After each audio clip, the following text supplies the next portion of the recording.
So here we are with Down with the King. Gonna actually start playing. It's Friday before noon. I'm probably gonna take a small nap, but I got a decent amount of sleep, kind of here, there, and everywhere. So playing with some of the options. I thought I wasn't gonna do that. What's good about this is, look, that initial video, it went over 3 hours. I didn't expect that. The rulebook doesn't seem that long in terms of pages, but remember, 20 pages of, AH text is not like 20 pages of GMT text. These are, they used a smaller size, and what fits on a page in GMT style is probably one of these columns, or not much more than that. Of course, I like it better with the columns position-wise because it creates nice little slender things that you can read. But part of the problem is that everything is just little special cases and little pieces, how this works, how that works, as opposed to, the big concept of it is actually pretty simple. You draw one of each of these, one of this, you roll a dice, and then you get like 2 actions you can do, and that's it. That's the game, but that doesn't really tell you much. So let's see how it actually plays out. Now remember, I'm going to say this guy was the starting player, and this direction is clockwise, just for the sake of making things easier. Do we have the sequence of play? We do not. This is so funny that they don't put a sequence of play. Now, you get used to it really quickly, but I need to see it. So there it is. First player designation. Okay, it's that guy. Office phase. All the offices are filled. In fact, one of them was taken over by him due to the options. Political problems phase. There are no political problems at this point, so none are dealt with, so we skip that. Crown events phase. At this point, the first player rolls a pair of dice on the Crown events table. Real simple. We get a 6, court ball. Okay. Now, each player, I believe, has the option to go to a court ball, but I don't remember. They probably will. But this is, this is where, hey, look, I got these, but do I really remember what the hell's going on? And that's kind of the issue. Let's look for it. No, they must all attend. Okay, so everybody is there, and are there cards which impact this? I don't believe so. I'll slide through here. Yeah, I don't think there are any. We take a look at modifiers. I know there aren't any. This is councils. Nobody's got any modifier on the court ball table. I don't think it's possible. I thought I saw a +2 somewhere here. I know I did when I looked here. The result contains an action and a modifier. The modifiers are cumulative and are applied to any subsequent rolls by the same player. Keep these on the record sheet. Okay. We should have a court ball space. Oh, court ball table modifier. Oh, this is fucking annoying. Okay. There we go. All right. So we'll take Sir Robert and we roll for him. He gets an 8. Monarch notices you. 2 stars. He's going to get to make a free council. How do I remember that? Yeah. Dunno. Okay. Gain 1 PP, and he gets a +1 on the court ball table. So we'll put him a +1 here. So he has a permanent +1 there. He gains a PP level. And now he has a free council. How am I gonna mark that free council? I don't know, because lots of people are likely to get these. I think what I'm going to do is I'm just going to steal a counter and turn it upside down for now. I don't know. I'm not going to see that. That's white on white. That's no good. All right, I'm going to find something that I can use. The real question is, does he just get to do it now? That would resolve the problem. I don't think so. I think this happens during your turn, and you're able to make a council on any turn. So let's get to Lady Margaret. And again, this is a game of a lot of die rolling on charts, which I don't really mind, but she also gets an 8. Same effect. Gains a PP. Gets a +1. Gets a little marker of some sort or another. Let's go to Sir James, see what happens to him. He only gets a 6, he's ignored, nothing happens. And then Lady Melanie. Oh, insulting. Player must designate his PC or henchman to fight a duel. She does not have to. She's female, she can't. She gets a 1 star. She's banned from future court balls. Okay, so we go here, and I'm just going to write down Melanie. The problem with this, of course, is quite a few characters can be banned. And remember, when they die, they unban. So, yeah. All right. Now we go to that sequence of play again, and we're on the player turn side of things. Sir Robert's up first. He gets 3 things. He gets an event card, which, you know, it's like, okay. You know, I don't know what to do with them. I get character 41. And I get a duel. All right, the duel has to be resolved first. In order to resolve the duel, we have to find a target. I roll 13. We look for character 13. And this is one of the obnoxious things about the game.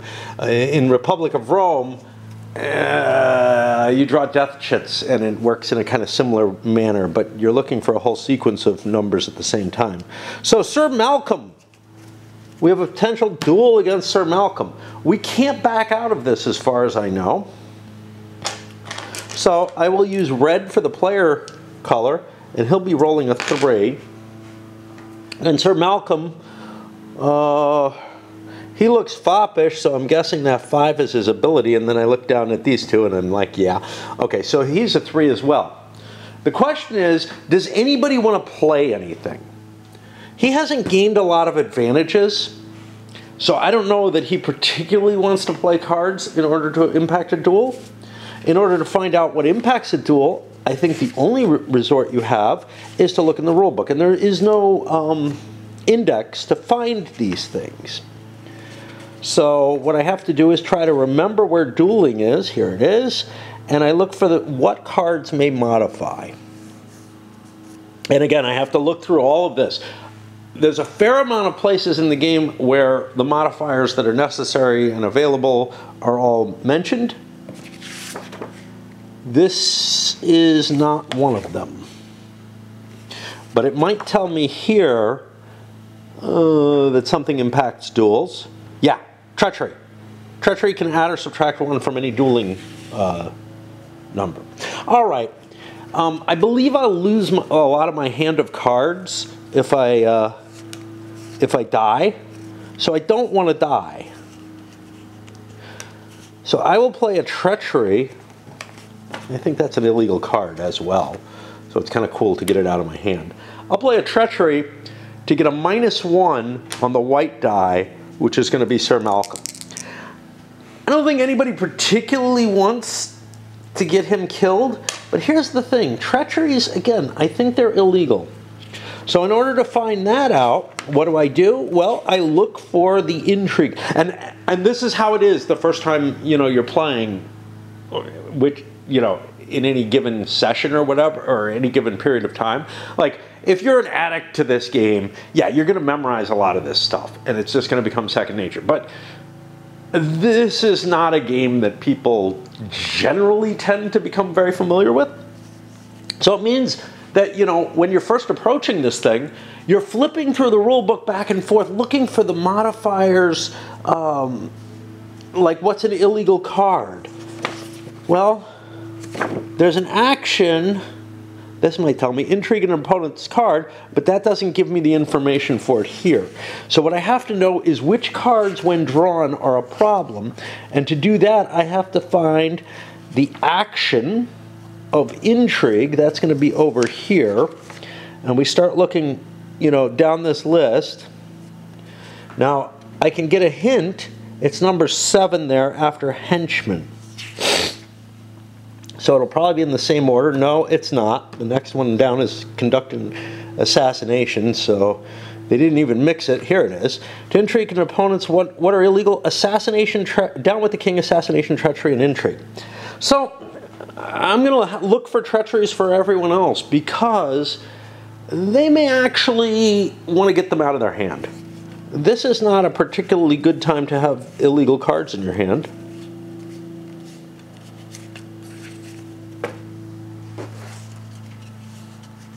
Now, when you're first playing this, you probably don't even think about this.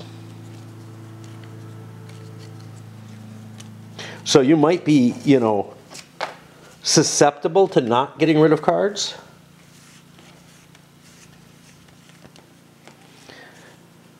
Now, when you're playing it opposed, obviously, you each have your own hand. It's a little easier. Again, this game never really appealed to me too much because of the having to manage all these hands of cards that are fairly large with a decent number of checks of, hey, do I want to do anything? It's like every action you can play a card on, pretty much. All right, so he needs a 1 through 3 to kill somebody, and a 1 or a 2 Malcolm will kill him. All right, Sir Malcolm's dead.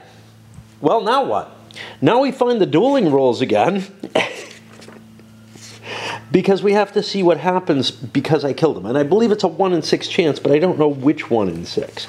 So we flip through the pages again and again. If he kills on a 1, I'm accused of a wrongdoing. Oh, look, lucky me. We get to test out the legal system. This is all the first player turn right in the game. None of this did I have any control over except in playing the treachery card to reduce my chances of dying, but now I'm accused of a wrongdoing, so now we have to look that up. Now, again, sometimes there's stuff on the player aid cards that's useful in these games, so I'm going to look for...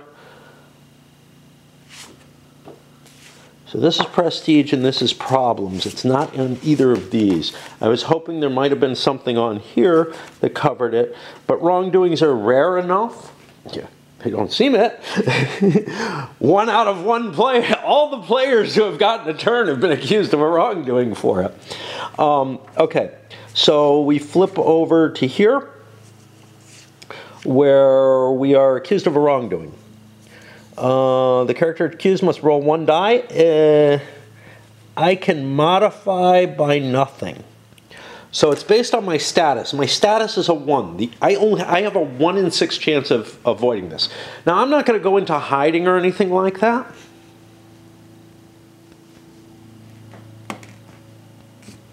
So I am indeed accused of a wrongdoing. That means I go to a hearing.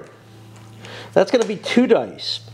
Now, people can play an evidence card to bonus me. And at this point, I think, how many cards are you allowed in your hand? So we go back to event cards, because this is of some importance, and we look for them. Okay, it's not under the section for event cards, is it? Oh, 12 in your hand. So I have 10 in my hand right now. We'll draw another one, which means maybe throwing some evidence makes sense. So each player can play an evidence. If there's no evidence, there's no penalty. So yeah, we'll look through. Yep, this is how the game's going to be all game long, is me pawing through the deck. And this is why I don't think I'm going to play the game to completion. Certainly, I don't know. He has an evidence. Does he want to play it? I'm going to give him a 50-50 on it. It's not an illegal card. No reason to get rid of it. He'll keep his. Yeah, this is... So then we check her. And we look through all her cards. And she doesn't have one. So no evidence is going to be played. That's a -1. Do I want to play my alibi if I have one? Well, let's check to see if I have one. Nobody else is going to play for me for this. I have an alibi. Let's keep myself out of jail, I guess. Even though it's trimming my hand down and making the illegals more often. The alibi says that I get -3, and nobody's going to play informers without evidence.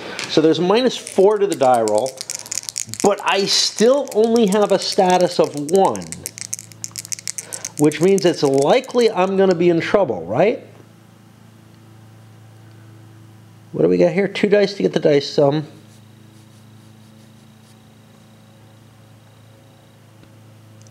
Wow, once you go down the legal path, you're fucked, aren't you?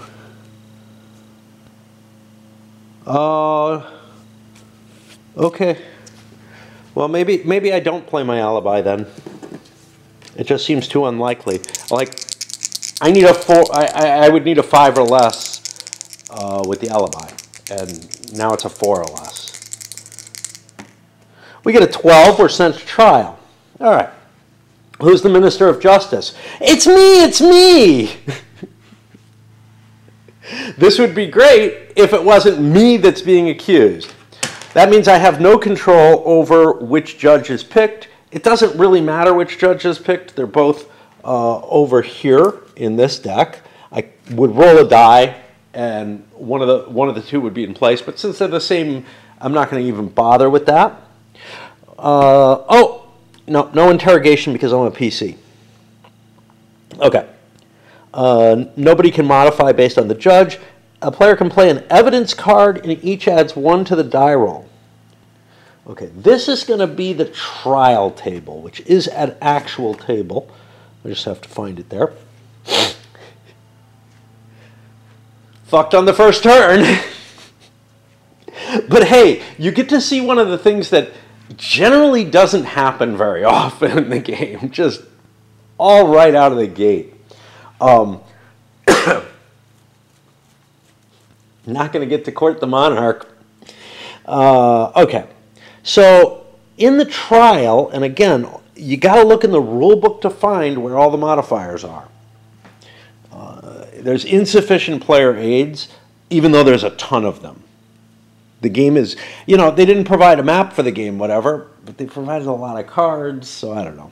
Anyway, evidence is going to be +1. If no one plays one, -3 is put on the die roll. I can play an alibi for -1. Informers can be played. Okay. Did somebody want to play evidence? There was one person who had an evidence. It was over here. Again, I don't know if it's really worth it, but it's not a terribly useful card outside of trials. He'll play it this time, just because it's dicky. Informer is a more widely usable card. There's the evidence. So I'm going to play an evidence, and he is indeed going to play his alibi for this, and we're going to leave it at that and not worry about anything else. So we look at the modifiers. Evidence is +1. And an alibi subtracts 1. He's going to be rolling at even here, which means he needs a 2 or a 3 to be in good shape. Gets a 4, which isn't too bad. He's banished. Nobody gets to choose where he's banished, do they? First player gets to choose. He's the first player. Where do I want to go? Well, I would love to go to where 41 is, but 41's in Fandonia. So beyond that, who's the most interesting person I can muster?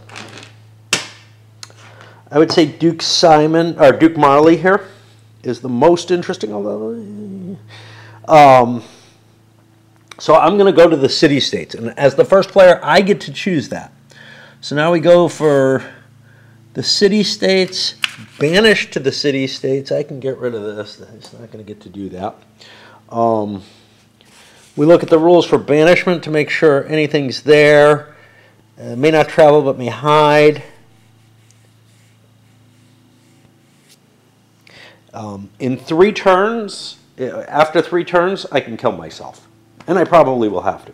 The Ministry of Justice is gone. I no longer have that. That's the dual effect. I don't care about this. Well, what actions can I do while I'm banished?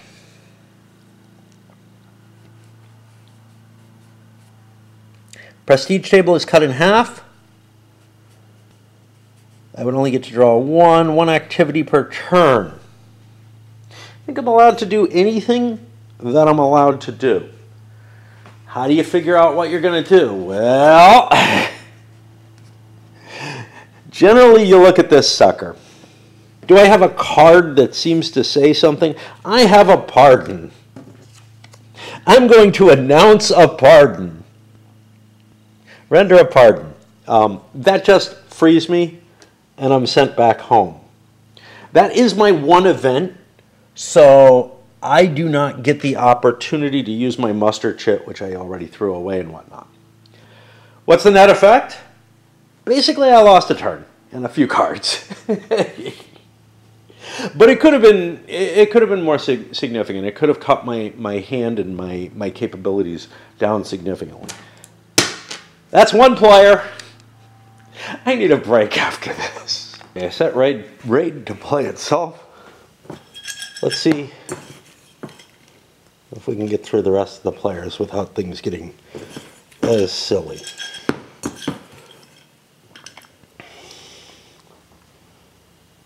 Scandal. Okay.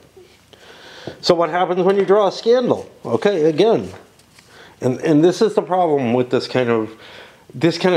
whole game design, but this kind of rule book to begin with, where almost everything is just these little things, and it's like you don't really get a damn idea of what the hell is going on. Okay, so this allows expose a scandal activity. All right, well, I can look that up. I'm not impacted by anything terrible right now. Expose a scandal. Okay. Informer cards impacted in both directions. Great. So now we have to look up the activity, because that doesn't give enough information either. And really, the whole rule book would almost have to be reproduced as tables, right? But the presentation as rules is just not sufficient either. It's basically just a whole bunch. Okay, you have to have a scandal. You point out a character will be the object. The attempt may be made against any character, neutral, friendly, aligned, or enemy. Roll 2 dice. Consult the scandal table. So that's the piece we were missing. It's got to be here. There it is. So, you know, something bad could happen to someone. This would be great if I was pissed at anyone, if somebody was in the lead, you know. But as it stands, it doesn't seem very valuable to me. I do have a 22, and there's an open office. So who's 22? Gonna get really used to this motion. 22 is Sir James. This shouldn't have been in the pile, so I'm putting it there, and I'll pull another number. I get a 35.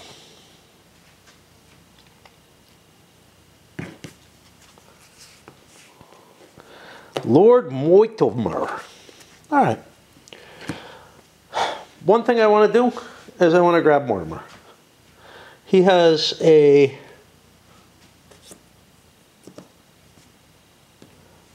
I'll throw this away because I'm not going to use it. He has a prestige of 4. I have 21.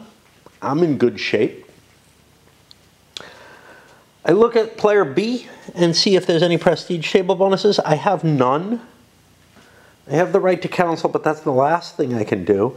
I can't take an office. I could pay to give Mortimer an office. I don't really want to. You know what I want to do? I'm an ugly bitch. I want to trap me a man. I'm going to try to marry Mortimer. So we go to romance and marriage. Like, I'm just not going to be very useful at seduction, is the issue. So I might as well increase my... I might as well get me a henchman, increase everything, get all kind of things by getting married. So how do I propose? They must be in the same country. I could propose to marry him to a royal if I had a royal. I don't right now, and I don't want one particularly.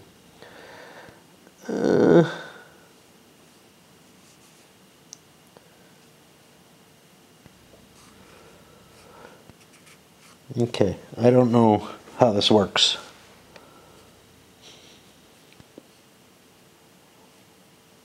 They add 1 to the proposal die roll. Where's the die roll? Modify the die by the current modifier they have on romance. If the number is 3 to 6, it's accepted. If the number is 2, I don't think there's any dice allowed to do to this. If the number is 2, it's not accepted. If it's a 1, I lose the character. Okay. I'm going to propose to Lord Mortimer. I get a 1. I lose Lord Mortimer immediately. Okay, second player who hasn't done anything. Now, proposing is not an activity, so I still have something I can do. Plus, I have my counseling. Let me look through my cards, see if I have anything really, really exciting. In general, you don't. I could grab John the brother. Might not be a bad idea. I have a fair amount of PP. I can't marry him. I have Philip the nephew. How many cards do I have? I count 1, 2, 3, 4, 5, 6, 7, 8, 9, 10, 11. Yeah, I'm going to have to start discarding cards. I think I'm going to grab John. Now, John's in some ways not great because he's kind of close in the line of succession after Alan and Anne. But, like, it's better to have, in some ways, it's better to have someone deep in the line of succession. He does have a high value of 1d times 3. He's going to cost me 9 of my status. I don't have to move that away. Now I can counsel the monarch. What can I counsel the monarch on?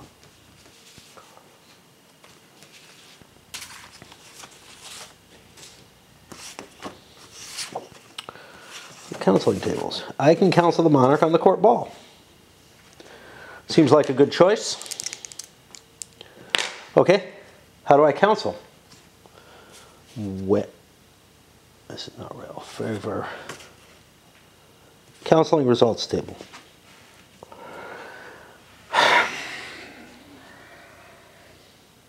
One of the optional rules allows the monarch's counselors to interfere on everything. I think I'm actually playing with that.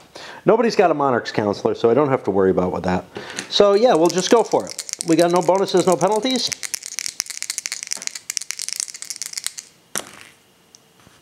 I roll a 5. Monarch is pleased. Gain 1 PP. So this 1 goes up to a 2. That's not bad. That was my free counsel. That's what that stood for. I'm done with my turn. I would return any chits that I still had over there. That wasn't so bad. And I actually gained something. Not as much as I hoped to. Like, Mortimer would have been cool. Let's go to the next player.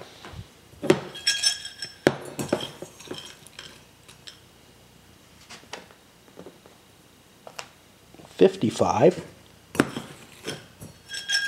You got to shake these up pretty well because you don't want the same one coming up each time. Gain 1 IP.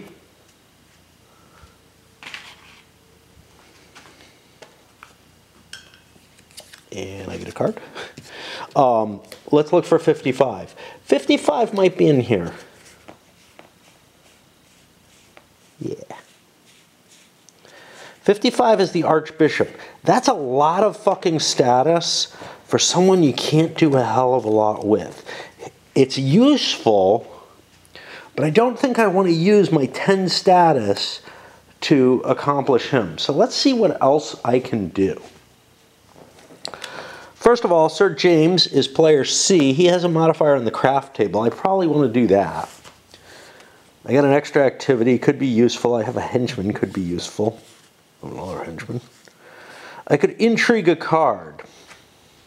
I'm getting close to my limit of cards. That's possible that I would want to do that.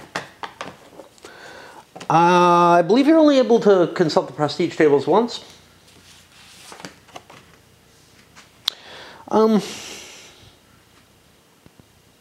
See, again, intriguing a card. What does that fucking do? It hurts somebody. I feel like she's gotten kind of a good hold on things, to tell you the truth. I'm going to do my first action to intrigue a card from her. And that just means I draw one, I believe. But I have to look this up, like everything, because maybe there's a... you can't... Maybe there's some kind of restriction or some kind of ability to cancel it that's not spelled out there, because I don't trust that. That doesn't have everything. So intrigue an opponent's card. Yeah, I think I just draw one. All right, how many cards does she have? 2, 3, 4, 5, 6, 7, 8, 9, 10. All right, to handle this, hold on, I'll be getting a die. Obviously, under normal play, you'd fan your hand, and somebody would pick a card, you'd shuffle them, whatever, a little bit. That doesn't work very well because, like, I know one of these two is the down with the king card. In addition, you know, I mean, sure, I could cover them, but these cards have a tendency to get marked pretty easily. So actually, I think a die roll is probably the best choice, coming from the top. I said there were 10, 10, 9, 8, 7. This is revealed. It's a pardon. That's not illegal, so she just loses it. Okay. Is that a terribly worthwhile event? Well, I didn't have a hell of a lot I wanted to do. I wanted to do it before I do my intrigue table, or my prestige table, where I'm going to do the craft table. Craft doesn't have a cost. I have a +1 to the die roll. I get a total of 5. No business, lose all IP. I get a -1. I lose my advantage here, and I lose all my IP. Not so hot. There is a charity rule. I lose 55 as well. So at the start of my turn, if I have no IP, I'm allowed to like try to get some. But it is not the start of my turn. Okay. Lady Melanie. Banned from court balls. We draw 44. We just had 44, didn't we?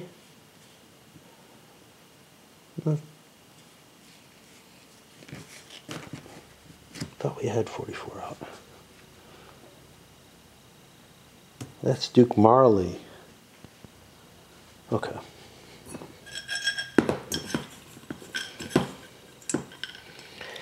I can't muster him because he's in the city-states without traveling there. It might be worth it. I gain an IP.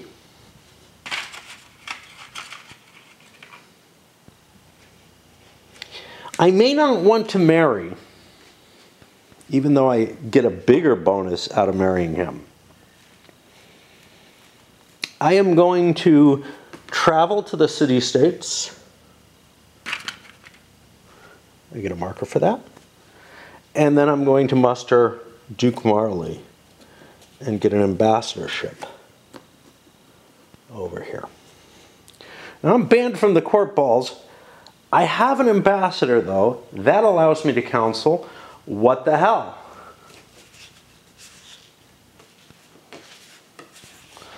We paw through the cards. And...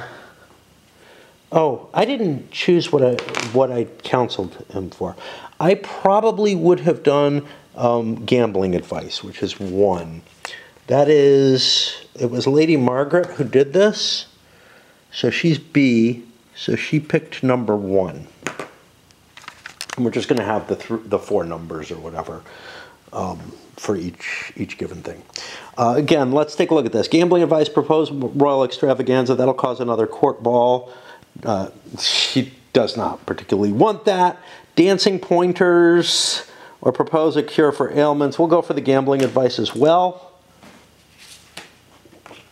We look at the counseling. Nobody's got a Monarch's counselor. I get a 6. Monarch is pleased, gain 1 PP. This is just a free thing you can do at the end of the turn. Since I have a dude who's got an office, he's able to counsel even at the court ball situation. He's important enough that he can get up there. Somebody could have bought this office. It would have cost $3, and I don't know. It's a little cheaper next turn. That's the end of the turn. Yay!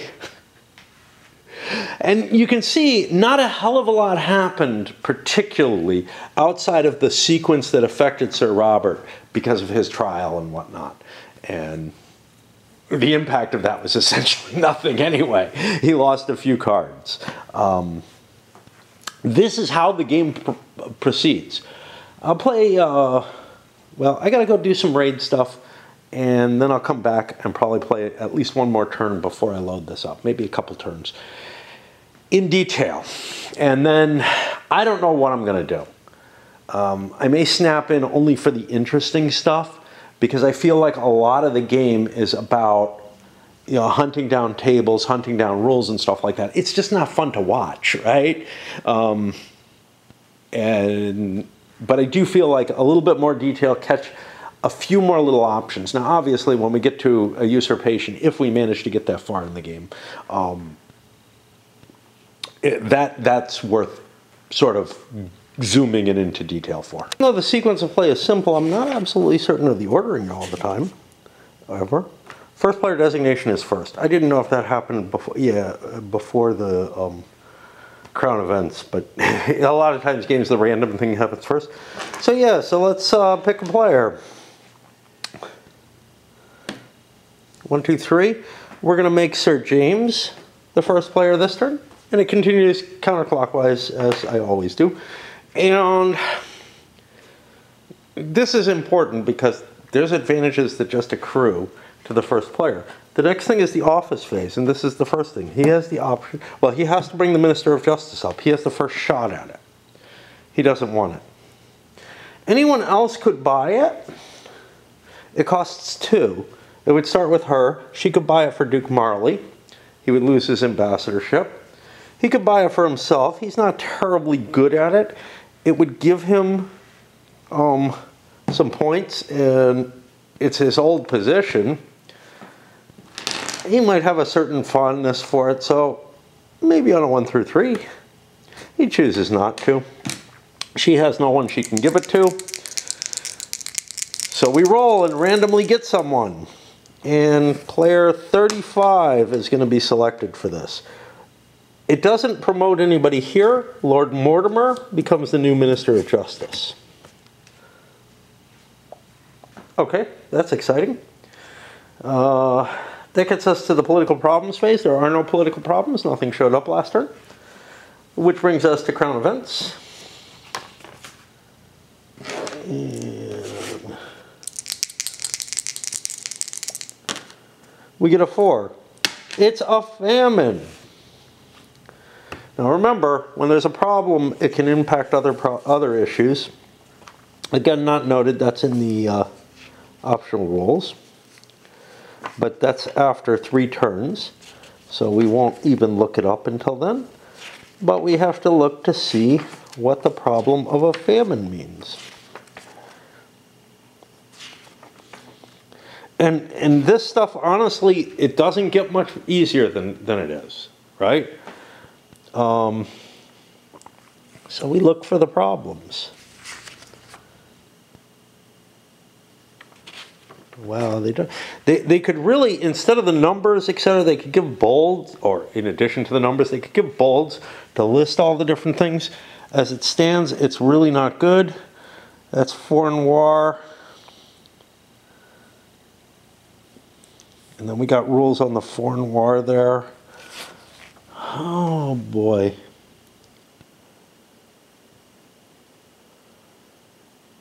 I don't think there's any additional effects to a famine during the famine.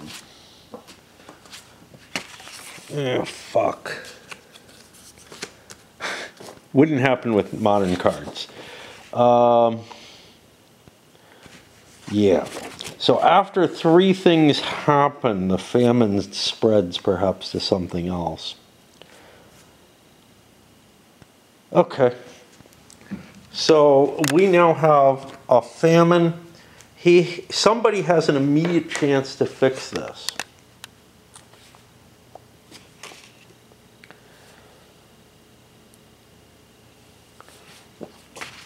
Is it on here?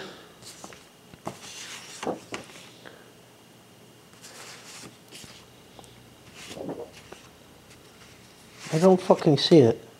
Maybe it's not a political problem.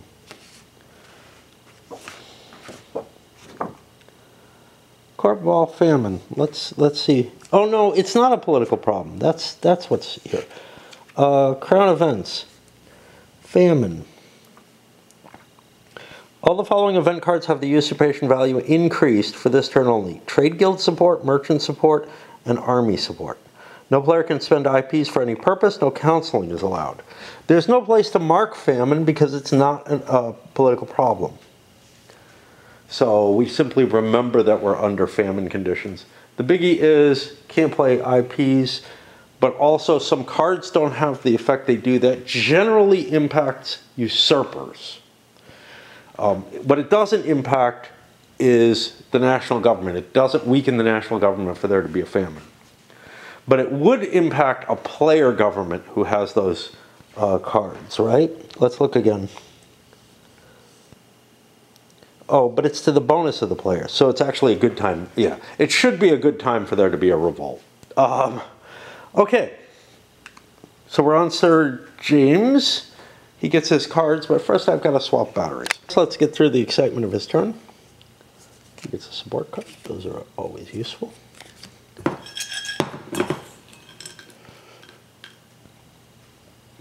character.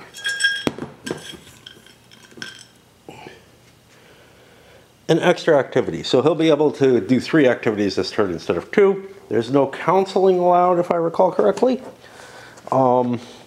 Let's find out who 42 is. 42 is Duke Rolland. Probably worth convincing, even though I don't have a lot of PP.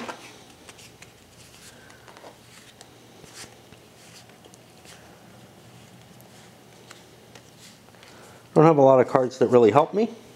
So I'm going to take Rolland. Oh, I have to go to Bessesen to do that. All right, let's do it. I travel to Bessesen. I may not want to do this first, because I travel to Bessesen and then I trigger him. That's 2 of my activities. Then I have 1. If I'm abroad, let's look for abroad. I'd rather look for a chick than abroad when it comes down to it. It just sounds better to me. What does it affect?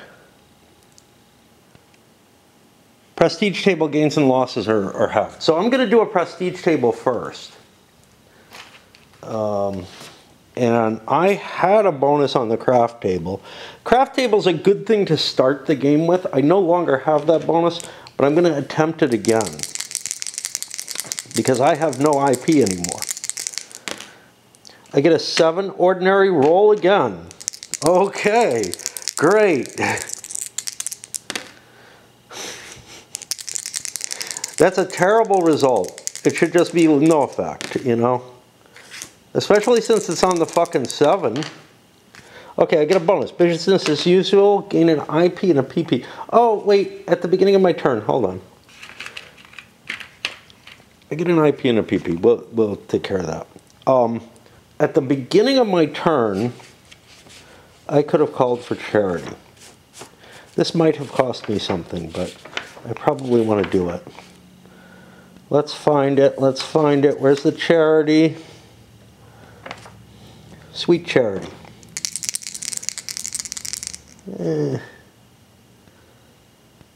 I don't want to roll on it. IP is just not worth it. You can only do it if you have no IP. You could lose 5 PP for it, and it's just not worth it. PP is more valuable than IP. Remember, it costs, I don't know, something like 5 IP to get a PP.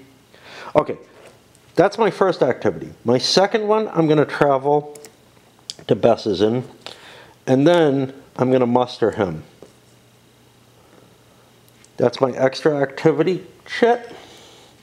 I've used all my actions, and we go to the next player. Needed to relight my pipe. Get a henchman, useful.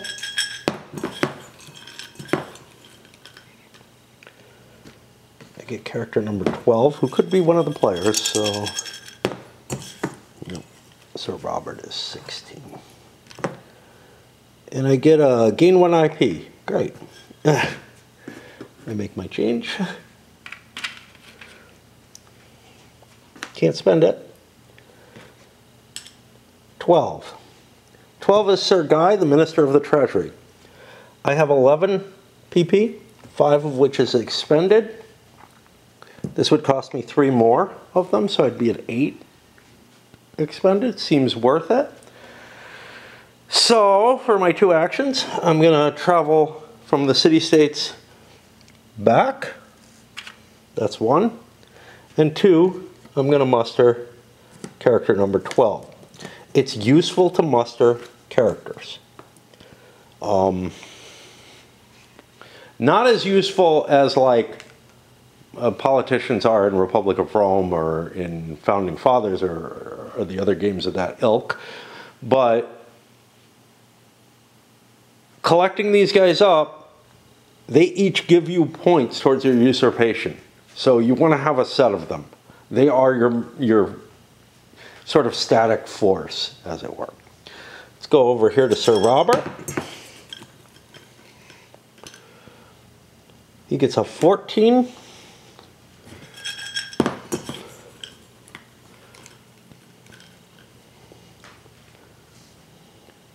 Gain 1 IP and a card. I gotta count my cards to make sure I don't have more than 12. So I can't end my turn with more. 2, 3. Oh, he lost a bunch of cards. He's fine. Some of these may be in danger. They're fine right now, but next turn they'll have to count. I grab my IP. I look for 14. 14 is Sir Richard. Okay. So what does Robert want to do?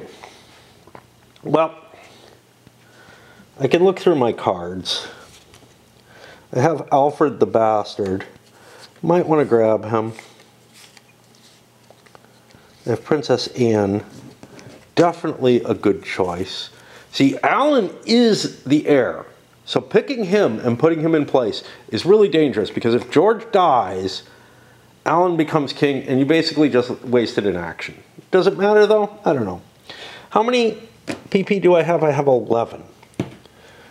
This is going to cost me 4. That would get me to 14. Not a good number. So I'll leave the card there because this is a one-time only. I'm less likely to lose a card. I'll muster him.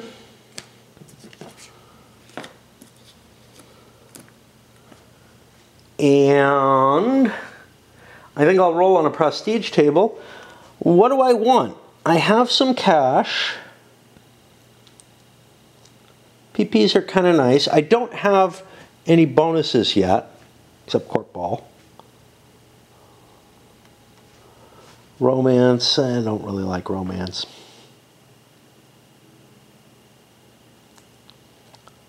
Fashion is good for PP. I'm going to go on the fashion table. He's got some fancy lace on him. I get a 4, slovenly, no taste, lose 1 PP. Great. And I've got a -1 on the fashion table now for Sir Robert. Which means I probably don't want to play around on that again until he dies. Everything's discarded, etc. We got 1 more character left to go with Lady Margaret. Let's get our card.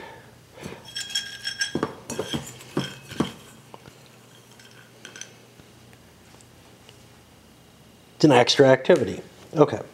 Who's 36?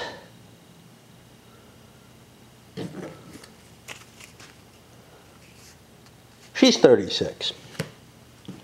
We'll put that over here, and we'll draw another one. Again, those shouldn't have even been in the game, in play. Who's 23? 23 is Sir Geoffrey. Okay. I have 22 of these, 9 of which I've taken. Sir Geoffrey is worth 3. He's definitely worth grabbing. I have an extra activity. Lady Margaret has nothing on here. I'm looking to see, so I'll probably do muster him, get an extra activity. Well, I'm sorry, do a prestige table, but I can only do 1 prestige table. I can assassinate someone. I have Philip. Can I buy this entire pile? Can I have Philip, John, and Geoffrey? Okay, 9, 12, 20. Yeah, I can. So I'm going to hold this up here just to remind me that I'm going to do that. First thing I'm going to do is I'm going to go over here and I look at the tables and I like the PP gain on the fashion table. I can't do sporting. I can't do anything that costs me money. So I too will roll on the fashion table as my first activity. I also get a 5. Dress above means lose 1 IP. That's not too bad. And that doesn't penalize me, but it also doesn't give me any bonus. I grab 23, Sir Geoffrey. Bring him over. Then I spend my extra activity to grab Philip the nephew. And I'm just barely within my means here, right? At 17, 18, 19, 20, I'm at 22. My own don't count. But it kind of doesn't matter, right? Like, you want to be at your limit when you go for a usurpation. The problem is I'm going to come to a point where counters I draw and stuff aren't going to help me anymore because I've filled out my hand. And that might be a reason to have held off on Philip because I have a lot of PP. But whatever. That gets us to the end of a turn. And you know what? I honestly think we haven't seen political problems yet. So let me briefly explain what is going to happen with political problems. Then I'm going to load this one up because I think this shows most of the game and I really don't want to go through a lot of it in this much detail. I also want to get a nap in before I go dancing, so it could get this up in another day. So when a political problem comes up, it gets immediate check to be solved. And the solving of the problem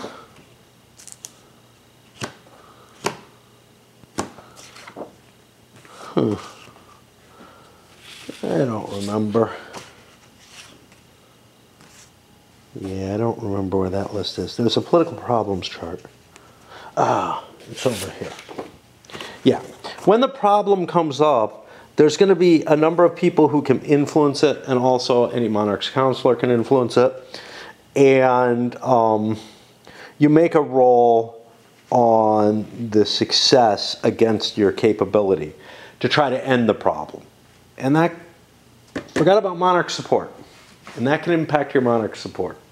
So we had 2 turns without a problem. Let's find monarch support. There is no, if we look at the sequence of play, player turn phase, there's a series of things here. There is no monarch support phase. There should be on there. That would help remind me to look this up and to have not missed it. So we had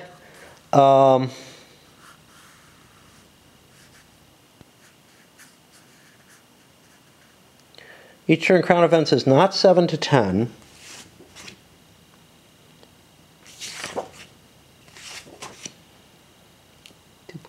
Okay. That was both turns, and there was none.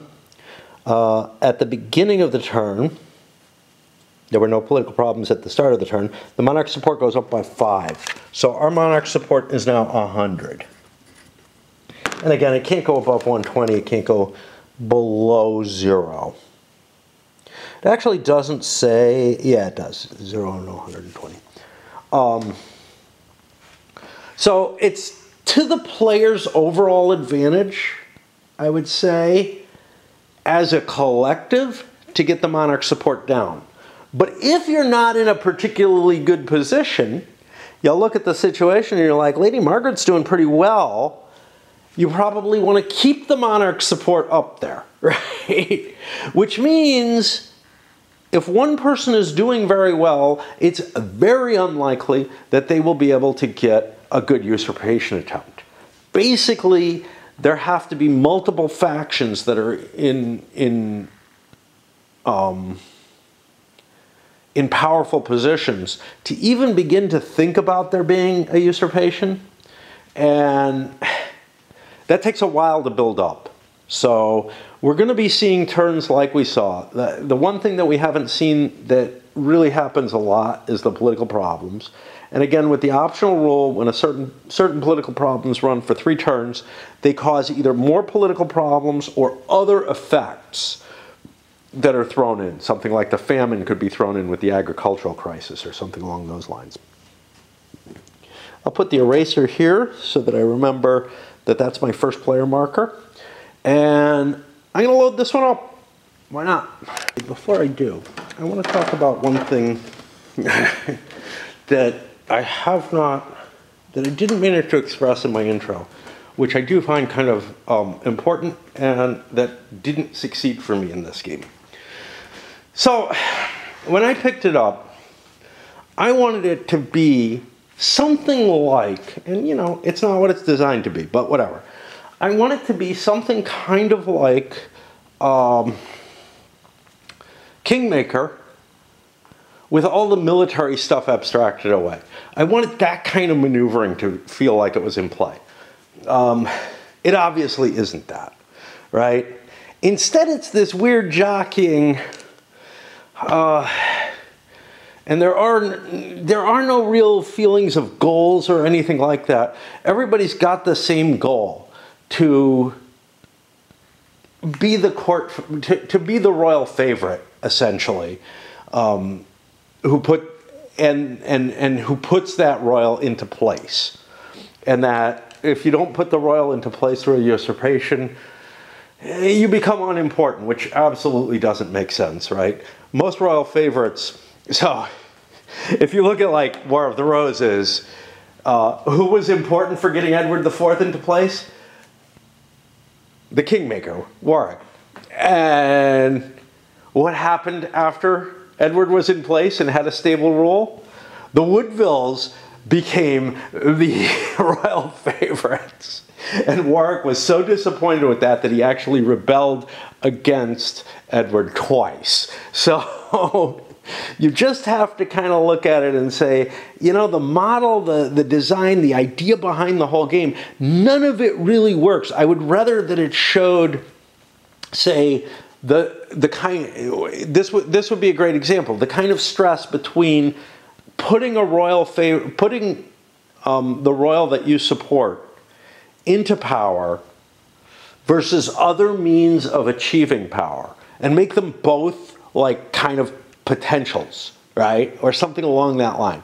And that's something Crusader Kings actually kind of does. Like, you're fiddling around trying to, you are the royal, but you're fiddling around trying to, you know, get marriages into other countries and stuff, and just all kind of shit is happening in there that's like defeating your plans, you know?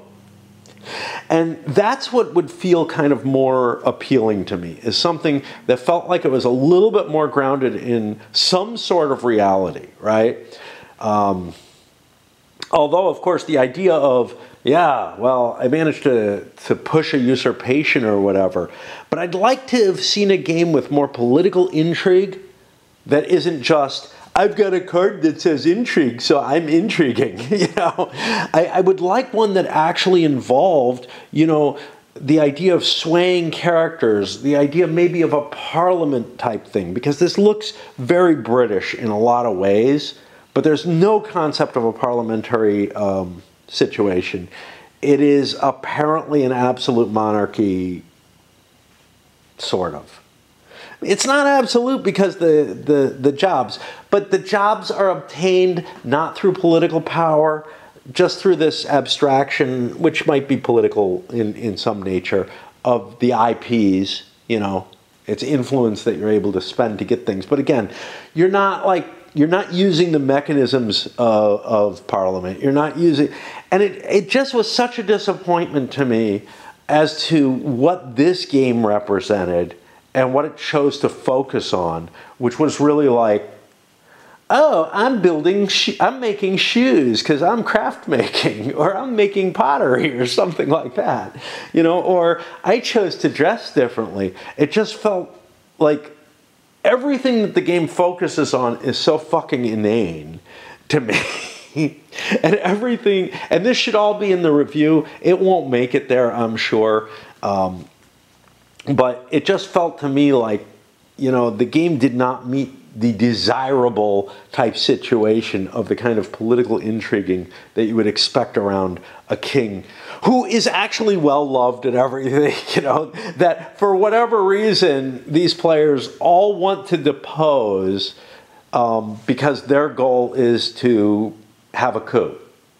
It really is weird because, very seldomly, again, if you look at English history, very seldomly do you see some sort of manipulator who said, you know what I want? I want to have a coup so I can be the power behind the throne. The closest you can come to that is Warwick, probably. I mean, if you look at de Montfort or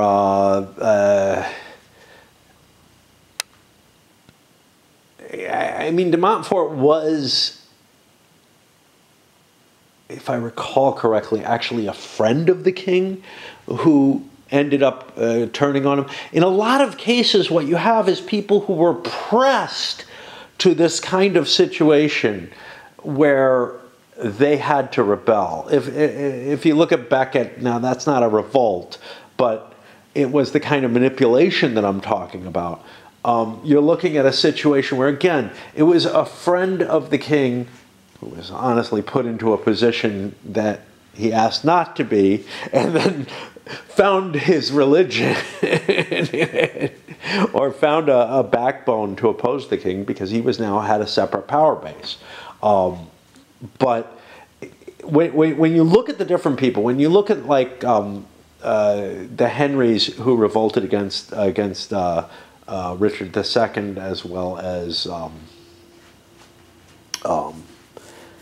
as well as against Edward IV. Again, you're looking at people who were pushed beyond their limits, right? In a way, if you look at Edward II's reign, it was problematic, or John's reign. It was always where there were issues where arms were taken up. It was a case where there was a significant problem that pushed the issue. Now, if you look at the start of the War of the Roses, you're looking at Henry VI, who had a problem in that he became a drooling idiot at times for long periods of time. And then it became the power struggle for the regency. But the idea of a legitimate and supported king and people actually maneuvering around to say, you know what I really want to do? I really want to depose the king. That just does not fit the model, okay? That fits junta, okay? And that's where I have a problem with this, is it feels more like junta. It feels more like the type of situation where the government is so unstable. Monarchies don't tend to be unstable.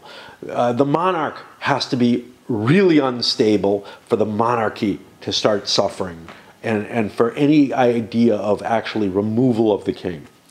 I mean, take a look at John. He was hated. He had almost the entire nobility against him. What do? They don't depose him and replace him with someone else because divine right of kings and all that stuff. Instead, they use it as a lever and a threat above his head and say, look, you know, you have to agree to these things. And he agrees, and then he goes back on them, which is sort of the standard. That's the other thing. That's sort of the standard when you do that. Richard II, same thing. You know, oh, yeah. I'll look after your demands, Wat Tyler. Kill him. I don't know that he actually ordered it. Nobody does, but... So the kinds of intrigues and whatnot that are undergoing, it just feels completely wrong in this game. And I don't know what it's meant to represent. And honestly, if you look at the images on the nobles, well, they seem to come from different eras, which is also kind of troubling. So you look at this and you're like, huh, that looks kind of Elizabethan. But then you look at this and this is looking more like 17th century. This is again Elizabethan. A lot of them look like Elizabethan. This might be going back to like, I don't know, I think a little earlier, maybe a little earlier into, you know, going pre-War of the Roses era or whatever in terms of the. But it's just like there's no. They sort of went with. And this guy looks like he's, you know, from 1970 with his turtleneck.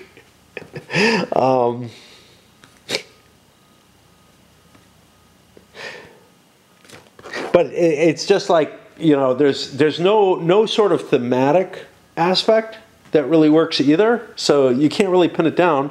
This could be 19th century as far as I'm concerned. In fact, it kind of looks it. It really does to me.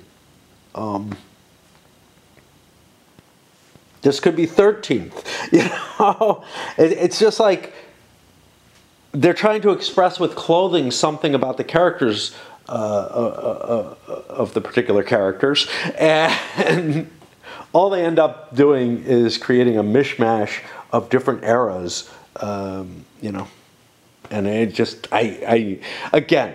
That's a choice that I consider relatively minor, but it's a choice that if it all fit a certain period, I would feel more grounded in making my discussions on one period to talk about it. But honestly, it ranges, you know, through many centuries in terms of dress, etc., to an extent that I'm having a hard time trying to find anything I put my finger on. It's really just... It really didn't appeal to me in so many different ways once I started actually playing it.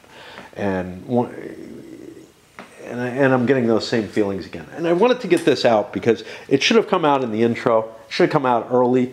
But I didn't really realize what it was that probably the primary thing that I don't like about this game is the fact that, like, it's not the game that I expected it to be, right? And it's not one that I can justify through any kind of historical backing or whatever. I can't look at any period. So I'm looking at a model of something that is completely made up and there's not enough source material on it to make it make any sense. So I have no fucking clue what is actually going on here. You know, it's just unbelievable. I wanted to bring something else up. I had a long time ago, well, not all that long ago, to be honest, but I was doing videos, but quite a while back, might have been in this house, might have been somewhere else. I did a Euro, I think called Successors or something. No, Successors is the GMT thing. Let me go find it. Session. And you know, what, Phil Foglio artwork on it? Intrigue in the Royal Court. And I remember this being sort of like, it's a Eurofied game, But it actually felt better. You had like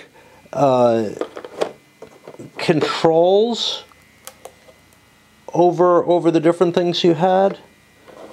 Yeah, so each player had one of these, and you were trying to gain control over the various royals. And I don't remember what the victory conditions for it or whatever was, but I had more fun with this by far. Missing cards.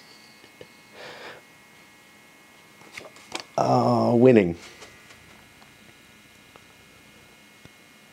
Yeah, I think you had to support you had to support a candidate.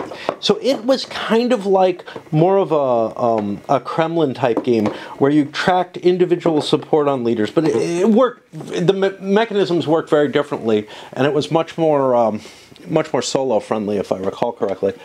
I don't remember how much I liked it, but I liked it better than I liked Down with the King. Down with the King, it feels like all the emphasis is just on the wrong shit. Right? It's on, you know, hey, do I get, I'm going to attempt to start my own business. I'm going to go gambling. I'm going to do this. I'm going to do that. It feels so pedestrian in a lot of ways as to what it's doing. And I just, I don't know. I just can't get anything out of it that I really, really want in terms of the core like concept behind the game. So when you get down to, you know, okay, look, let's say it had been mechanically acceptable and desirable to me. Well, the core concept would still suck. So even a well-designed game under the principles that this was put under, and I don't know what that would look like, right? It might be a worker placement, it might be all kind of horrible things that I hate, but it could still be better designed. Would just not appeal to me, right? Because there's no real connection. The successors, or the succession game that I was just showing you, that actually held together a little better. You're aiming for two things. You're aiming to improve your connection to various royals, and you're aiming to engineer their succession through murder, through intrigues and stuff like that. It's still very much a character-based type of situation. It's not, you know, it's not the game that I'm projecting for, you know, the political intrigue that's really done right. Uh-oh, gotta swap batteries. The actual core concept of the game actually makes sense to me. By the way, this is the best way that I can reach for thoughts and whatnot, is I'm just pacing back and forth. You know, you've kind of seen this with me moving around and whatnot. That is actually how I think the best, is when I'm walking, moving, whatever. Which is one of the reasons that I really, really hate the review portion of the game, and my rants and whatnot, is I'm not able to think the way that I want to think. The way that I naturally think is by walking around and just gesticulating and whatnot. And it's very, very difficult for me so often I would go for a walk that would trigger one of my rants or something like that, or generate thoughts for whatever I want to do, and then I would sit down and you'd get a mellower but less effective, I think, version of it all. Not that I'm going to do this often. I just felt like, hey, I had to go check out that game. I had to add this addendum to this and whatnot. But yeah, I mean, so now that Succession game, the thing with it is, like I said, it doesn't necessarily meet the desires that I had for this one, but it has at least something that I can hook onto and say it's coherently a believable universe. I feel like Down with the King is not. I can't really link onto it and make anything, you know, work for it. And on top of that, The mechanisms are bulky and painful. And then, this is the review basically. And then finally, they're not any fun. You know, sometimes there's games where you can get used to the bulky mechanisms, some of the pain involved in it. Maybe the story comes out really nice or whatever. It just doesn't in this. There's just nothing to recommend this game. Anyway, that's enough of this little bonus cut at the end of the first playthrough.